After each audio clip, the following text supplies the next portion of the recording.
రాష్ట్ర వ్యాప్తంగా దేశవ్యాప్తంగా మొన్న జరిగినటువంటి ఎన్కౌంటర్కి సంబంధించి పెద్ద ఎత్తున చర్చ జరుగుతోంది.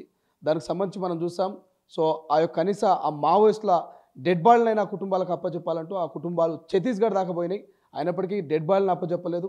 సో డెడ్ బాడీలను కూడా మరి ఛత్తీస్గఢ్ పోలీస్ బలగాలే దహనం చేసినటువంటి పరిస్థితి మనం చూసాం. సో నిన్న సాయంత్రం ఒక లేఖ వచ్చింది మావోయిస్టుల నుంచి. ఆ లేఖలో క్లియర్గా అసలు 21st రోజు ఏం జరిగింది, ఎలా ఎన్కౌంటర్ జరిగింది, మరి నంబాల కేశవరావు మావోయిస్ట్ పార్టీ ప్రధాన కార్యదర్శి ఎట్లా చనిపోయిండు, ఎట్లా చుట్టుముట్టిరు, ఎవరు కోవట్లుగా అక్కడ వ్యవహరించినటువంటి పూర్తి ఆ లేఖలో మనం పూర్తి స్థాయి ఇన్ఫర్మేషన్ చూసాం.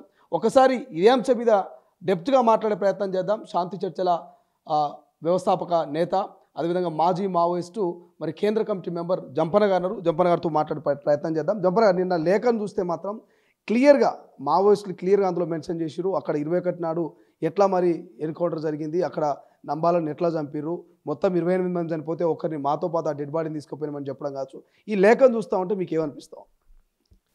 ఈ లేఖలో చాలా స్పష్టంగా వాళ్ళు అంటే బసవరాజు అంటే జనరల్ సెక్రటరీ ఆ మాడు గుట్ట లోపల ఉన్నాడనే విషయం వాళ్ళకు 6 నెలల నుండి వాళ్ళకు సమాచారం ఉంది. వాళ్ళకు సమాచారం పోయిందనే విషయం కూడా మావోయిస్ట్ పార్టీకి బసవరాజు కూడా తెలుసు. ఆ విషయం తెలుసు, తెలియకుంటే ఏమీ లేదు అది. అంటే అది దానికి కారణం అలానే స్పష్టం ఏం చేసిందంటే వాళ్ళు జనవరి ఫిబ్రవరిలో 6 నెలల నుంచి ఆ మాడుగుట్టల్లో వేరు దళాలు ఉంటాయి. దళాలు ఉన్నాయి, మిలిటరీ ఫార్మేషన్కి సంబంధించిన నిర్మాణాలు ఉన్నాయి, ఇవన్నీ ఉన్నాయి. దాంట్లో నుంచి కొంతమంది అక్కడ ఇక్కడ కొంతమంది వెళ్ళిపోవడం, వాళ్ళకు కూడా అంటే బసవరాజు అక్కడే ఆ ప్రాంతంలో ఉండడనే విషయం కూడా కొంతమంది తెలుస్తుంది. కాబట్టి వాళ్ళు వెళ్ళిపోయి చెప్పింది ఒకటి, అంటే లొంగిపోయి చెప్పిండ్రు. తర్వాత రెండవది ఈ కంపెనీ అంటే కంపెనీ 7 అంటారు కదని, అంటే బసవరాజు కోసం సెక్రటరీ కోసం ఒక రక్షణగా ఉన్న కంపెనీ. దీంట్లో నుంచి కూడా కొంతమంది అంటే కంపెనీ కమాండర్ లెవెల్ ఒకట ఉన్న వాళ్ళు, పీపీసీ మెంబర్సు, కొంత ముఖ్యులు కూడా లొంగిపోయింది ఉంది. అయితే జనవరిలో మార్చిలో కూడా 2 సందర్భాల్లో కూడా ఒక పెద్ద ఆపరేషన్స్, వేల సంఖ్యలో ఆపరేషన్స్ కూడా జరిగినాయి. వీళ్ళకు కూడా స్పష్టత ఉన్నది మావోయిస్ట్ పార్టీ కూడా. దాని నుంచే వాళ్ళు ఏం చెప్పినారంటే ఇక్కడ మాడు అంటే టోటల్గా గమనిస్తే దండకారణ్యంలో కూడా మాడు ఒక జిల్లా, దాంట్లో ఒక 5-6 జిల్లాలు ఉంటే ఇది ఒక జిల్లా. ఇది ఎక్కువగా అంటే అడవి అంటే కొండలు ఉన్న ప్రాంతం అది. కాబట్టి ఇక్కడ పోలీసు మిలిటరీ బలగాలు చాలా కేంద్రీకరించారు అన్ని రకాలుగా. కాబట్టి ఇలాంటి నేపథ్యంలో ఇక్కడ ఉండడం కరెక్ట్ కాదని కూడా మావోయిస్ట్ పార్టీ నాయకులు, రాష్ట్ర కమిటీ వాళ్ళు కావచ్చు, లేదా అందుబాటులో కేంద్ర కమిటీ మెంబర్స్ కావచ్చు, ఎవరైనప్పటికీ సభ్యులు కావచ్చు, ఈడ ఉండకూడదు, ఇంకా వేరే ప్రాంతానికి వెళ్ళిపోవాలి. వేరే ప్రాంతం అంటే అదే ఛత్తీస్గఢ్లో పోవచ్చు, లేదా పక్కకు మహారాష్ట్ర ఉన్నది, మధ్యప్రదేశ్ ఉంది, ఒరిస్సా ఉన్నది, ఇంక ఇతర ప్రాంతాలకు పోవాలనే విషయాలు కూడా వాళ్ళు చెప్పినప్పటికీ కూడా బసవరాజు కొంత లేదు. అంటే మాడు అంటే దండకారణ్యం అనేది ఒక కీలకమైన ప్రాంతం కదా, టోటల్ పార్టీ కీలకమైన ప్రాంతం. కాబట్టి ఇక్కడి నుంచి మళ్ళీ వేరే రాష్ట్రం పోయి తను అంటే గైడ్ చేయలేము, తర్వాత నాయకత్వం అందుబాటులో ఉండాలనే దాంతో అది తను నిర్ణయించుకున్నాడు. అంటే గైడ్ చేయలేము అనే దాంట్లో కూడా ఉండే సమస్య వాస్తవమే. కానీ అది అంటే మొత్తం పరిస్థితి అంటే ఎప్పుడు వెనక్కి తగ్గాలి, ఎప్పుడు ముందుకు పోవాలి, తర్వాత నష్టాలను కూడా నివారించుకోవాలి. కాబట్టి అక్కడ బసవరాజు తను ఒక ఆదర్శవాదమే తప్ప అది సరైన నిర్ణయం కాదు. అదే ప్రూవ్ చేసింది కూడా. ఇప్పుడు మనకు జరిగినది కూడా నష్టము అంటే ఆ రకంగా ఇతర ప్రాంతాలు కూడా జరిగాయని కాదు, కానీ ఇక్కడ బాగా కాన్సన్ట్రేట్ చేసిన పరిస్థితుల్లో తను అక్కడ ఉండడం అనేది అది నష్టంగా మారిపోయింది అది. కాబట్టి ఇలాంటిది కూడా అంటే ఇది ఏదైతుందో అంటే అంత బలగాలు 25,000 బలగాలు, వాళ్ళు సోఫిస్టికేటెడ్ వెపన్స్, ఆటో వెపన్స్, తర్వాత అంటే ఆర్టిలరీ అంటే చాలా మిలిటరీ లోపల ఆర్టిలరీ ఉంటుంది. అంటే వాళ్ళకు వేరు బ్యాచ్లకు బాంబు, రాకెట్ లాంచర్స్, మోటార్సు, తర్వాత సెల్స్, అనేక రకాలుగా యుద్ధ రంగంలో ఉండే వెపనరీ వేరే. అంటే పొరుగు దేశాలపైన యుద్ధం చేస్తున్నప్పుడు ఉండే అది వేరు. కానీ సాధారణంగా ఇక్కడ ఉండే సిఆర్పి బలగాలకు ఉండేది వేరే. కానీ ఆ మిలిటరీ బలగాలు కూడా వచ్చిన నేపథ్యంలో అంటే వాళ్ళు చాలా వెల్ ట్రైన్డ్ ఉంటారు. వాళ్ళు వెల్ ట్రైన్డ్గా కాకుండా కూడా వాళ్ళు యుద్ధ రంగంలో ఖచ్చితంగా వాళ్ళు నిలబడి ఫైట్ చేస్తారు వాళ్ళు. కాబట్టి ఆపోజిషన్ లోపట అంటే వాళ్ళతో పోల్చుకుంటే మావోయిస్ట్ పార్టీ బలం అంటే వీళ్ళు సరే త్యాగం చేసడానికి సిద్ధపడ్డరు, అన్నిటిని వదులుకొని త్యాగం చేసేవాళ్ళు మావోయిస్ట్ పార్టీ. కుటుంబాలు లేవు, ఏది లేదు కదా. కానీ అయినప్పటికీ కూడా ఆ మిలిటరీ బలగాల ముంగట శిక్షణ విషయంలో కానీ, ఆయుధాల విషయంలో కానీ, తర్వాత వాటి ముందు చాలా వీళ్ళు తక్కువ కదా. సంఖ్య కూడా ఇప్పుడు వాళ్ళు 20,000 ఉంటే వీళ్ళు 35 మంది అని అంటే చాలా బలహీనమైంది అది. కాబట్టి ఇప్పుడు అది 17వ తారీఖు వచ్చిన విషయం వీళ్ళకి తెలుసు, చుట్టుముడుతున్న విషయం తెలుసు. తర్వాత తిరిగి వాళ్ళ నుంచి వెళ్ళిపోయినరు, మళ్ళీ డేరా మార్చిండ్రు. డేరా మార్చిన తర్వాత కూడా 19వ తారీఖు పోలీసు బలగాలు వీళ్ళున్న ఊరి దగ్గరకు వచ్చేసారు. వెంటనే అర్థం చేసుకొని ఖాళీ చేసారు వీళ్ళు. ఖాళీ అంటే డేరా ఖాళీ చేసి కొంత ముందుకెళ్ళిపోయే క్రమంలో ఆ ఒక్కరోజే 5 సార్లు ఎన్కౌంటర్లు అయినాయి ఈ కంపెనీ పైన. 5 సార్లు, ఒక్కసారి కాదు 5 సార్లు. అయితే ఎవరికి నష్టం కాలే, గాయాలు కూడా ఏమీ కాలే. ఫైరింగ్లు ఎదుర్కొని వాళ్ళు మళ్ళీ అక్కడి నుంచి ముందుకెళ్ళిపోయారు. వాళ్ళు ముందుకెళ్ళిపోయినరు. మళ్ళీ 20వ తారీఖు ఒక కాడ ఆగినరు. ఆగినప్పుడు అక్కడ వాళ్ళకి తిండి లేదు, ఏమి లేవు. 20వ తారీఖు అంటే బహుశా 19 రాత్రి నుంచే, బహుశా 19 రాత్రి వరకు కూడా ఫైరింగ్ అయింది కాబట్టి తిండి లేదు, 20 లేదు, నీళ్ళు కూడా వాళ్ళకి చాలా కష్టమే, నీళ్ళు కూడా లేవని రాసిండ్రు వాళ్ళు.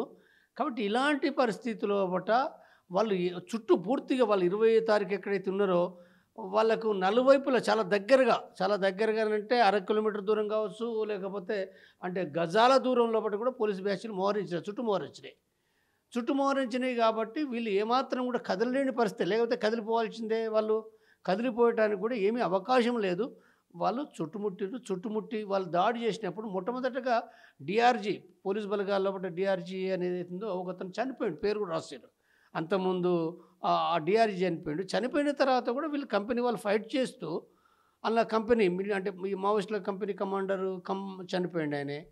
తిరిగి మళ్ళీ అంటే ఆ చుట్టుముట్టిన వేలాది బలగాలను ఛేదించుకుంటూ, అంటే దానికి మార్గం ఇంకా వేరేం లేదు, ఉన్న దాంట్లో పట్ల ఫైరింగ్ చేస్తూ చచ్చిపోతూనే ఉంటారు, బతికిన వాళ్ళే బతుకుతారు. అంటే కాల్పులు చేస్తూ వెళ్ళిపోతున్న క్రమంలో పట అంటే పోలీసు బలగాలు వాళ్ళకి భయం ఉంటుంది కదా, చచ్చిపోతూనే ఉంటుంది కాబట్టి కొంత జాగిస్తారు తప్పదన్నట్టు. కాబట్టి అట్లా వాళ్ళు ముందు పోయే క్రమంలో బట్టి 7 తప్పుకున్నారు వాళ్ళు. అయితే 7 తప్పుకుంటున్నప్పుడు మిగిలిన ఏదైతుందో ఇంకా 28 మంది వాళ్ళు కరెక్ట్గా దాన్ని ఫాలో కాలే. అంటే కొంతమంది చనిపోయి ఉంటారు కానీ సరిగ్గా దాన్ని అది కాలేదు, కరెక్ట్ కాని పరిస్థితిలో పట చివరికి వాళ్ళు ఛేదించలేకపోయారు. మిగిలిన వాళ్ళు చనిపోయినారు. చివరికి మనకి బసవరాజు ప్రాణాలతోటి, అంటే వాళ్ళు చెప్తున్న దాన్ని బట్టి కూడా ఏంటంటే ప్రాణాలతోటి దొరికిండు, గాయం ఏమీ కాలేదు ఆయనకు. మిగిలిన వాళ్ళు కొంతమంది చనిపోయినంటే వాళ్ళు గాయపడి కొంతమంది దొరకవచ్చు.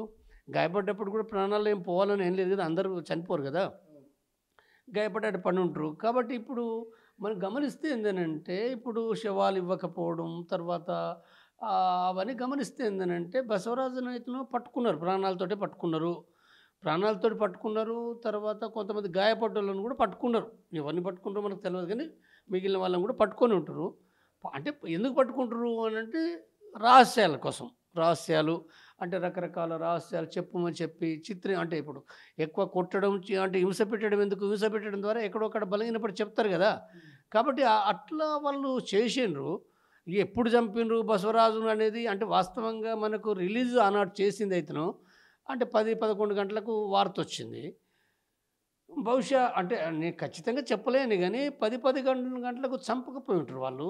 వాళ్ళ చేతిలో ఉండి చంపినం అనే విషయాన్ని వార్తను ప్రసారం చేసిండ్రు. ఇంట్రాగేట్ చేసి అంటే సాయంత్రం కదా వాళ్ళు ఫోటోలు రిలీజ్ చేసిండ్రు, సాయంత్రం రిలీజ్ చేశారు.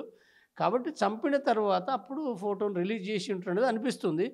అంటే ఏదైనా సరే అట్లయినా ఏదైనా వాళ్ళు ఇప్పటిదాకా వారం రోజుల వరకు కూడా శవాలు ఇవ్వకుండా వాళ్ళు కాల్ చేయడం గమనిస్తే ఏంటంటే వాళ్ళ చిత్రహింసలు బయటకు వస్తాయి. అంటే పట్టుకొని చంపినరు అనేది ఏందో ఇది మీ ఎక్స్పీరియన్స్లో ఇప్పటివరకు మీ అనుభవంలో ఇటువంటి సంఘటనలు జరిగినాయంటే ఒకవేళ నిజంగానే పట్టుకొని కాల్చినా, చిత్రహింసలు పెట్టి చంపినా ఆ శవాల్ని గతంలో ఇట్లా కాల్ చేసిరా, లేకపోతే ఆ కుటుంబాలకు ఏమైనా అప్పచెప్పిన సందర్భాలు ఉన్నాయా?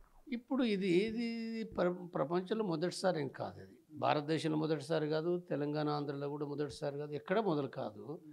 ప్రపంచంలో చాలా దేశాల్లో పుట్ట అది జర్మనీలో కావచ్చు, లాటిన్ అమెరికాలో కావచ్చు, మన దేశంలో పుట్ట భగత్ సింగ్ను కూడా ఇప్పుడు చంపి ఉరిదీసి ఎక్కడ వేసారు. ఎక్కడో నది లోపల వేసేసారు, తెల్లారి వరకు తీసుకుపోయారు, దాన్ని కట్టి ఆడేసారు.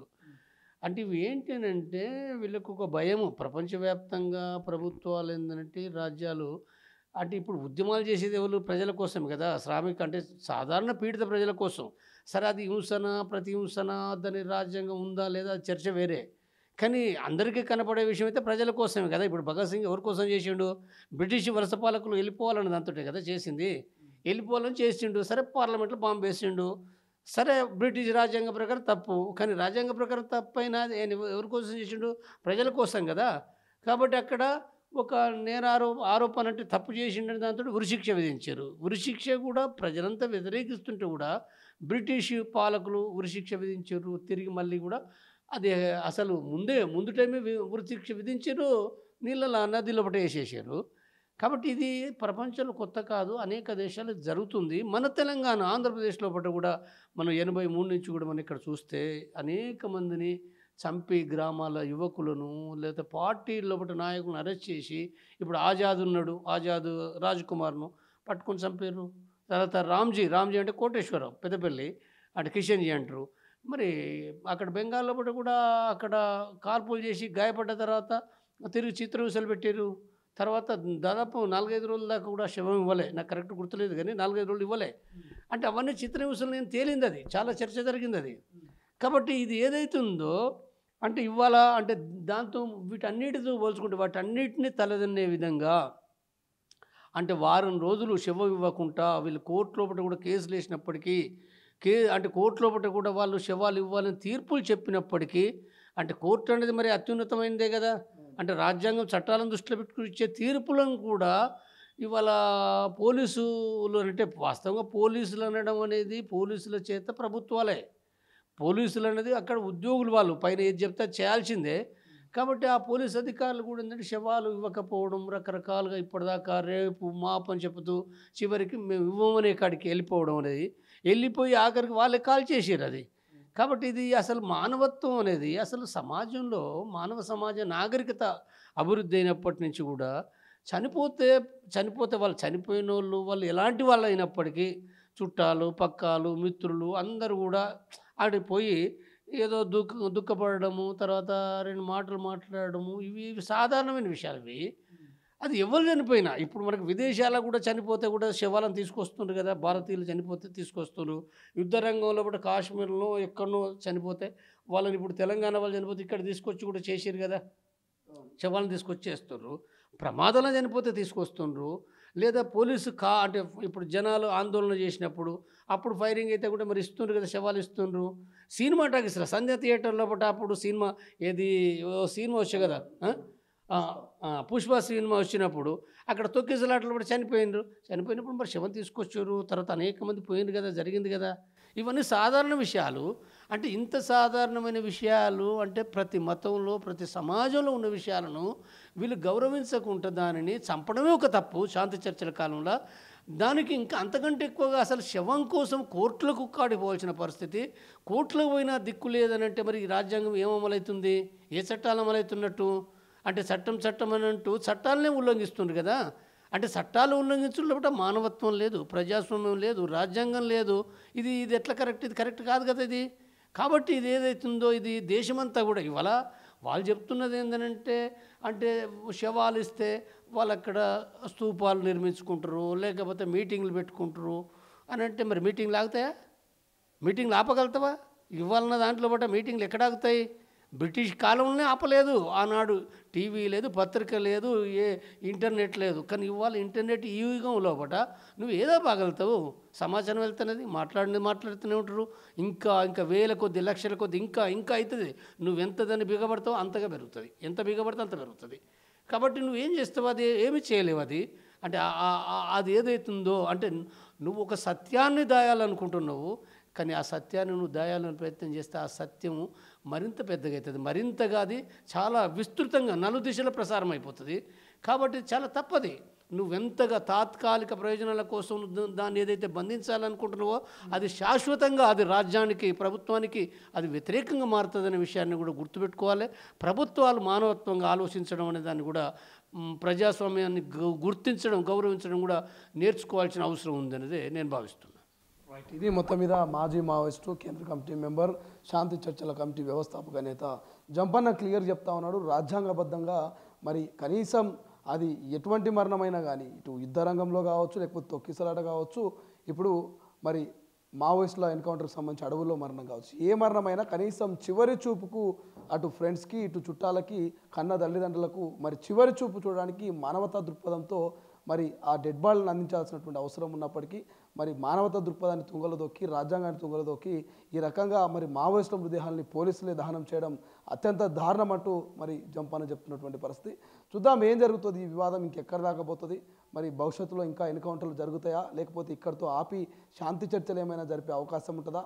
ఇప్పటికైతే ఈ అంశం మీద వామపక్షాలన్నీ కూడా పెద్ద ఎత్తున ఆందోళన వ్యక్తం చేస్తూ ఉన్నాయి, పెద్ద ఎత్తున రౌండ్ టేబుల్ సమావేశాలు, మీటింగులు పెడతా ఉన్నాయి, శాంతి చర్చలు ఇప్పటికైనా జరపాలంటూ మరి కేంద్ర ప్రభుత్వానికి రిక్వెస్ట్ చేస్తూ ఉన్నాయి. మరి నిన్నటి మావోయిస్టు లేఖలు కూడా క్లియర్గా చెప్తా ఉన్నారు, మేము శాంతి చర్చలకు సిద్ధంగా ఉన్నాం అని చెప్పినప్పటికీ మా మీద ఈ రకమైనటువంటి ఎన్కౌంటర్లు సరికావు అంటూ 25,000 మంది పోలీసులు, 35 మంది మావోయిస్టుల మధ్య దాదాపు 60-70 గంటల పాటు జరిగినటువంటి ఆ కాల్పులు క్లియర్గా మనకు తెలుస్తూ ఉన్నాయి. చూద్దాం ఏం జరుగుతుందో భవిష్యత్తులో. కెమెరా పర్సన్ ఠాగూర్తో శ్రీశైలం, తొలి వెలుగు, హైదరాబాద్. ప్రపంచంలో ఏ మూల ఏ క్షణం ఏం జరుగుతుందో వేగంగా తెలుసుకోవడానికి తొలి వెలుగు వాట్సాప్ ఛానల్ని ఫాలో చేయండి.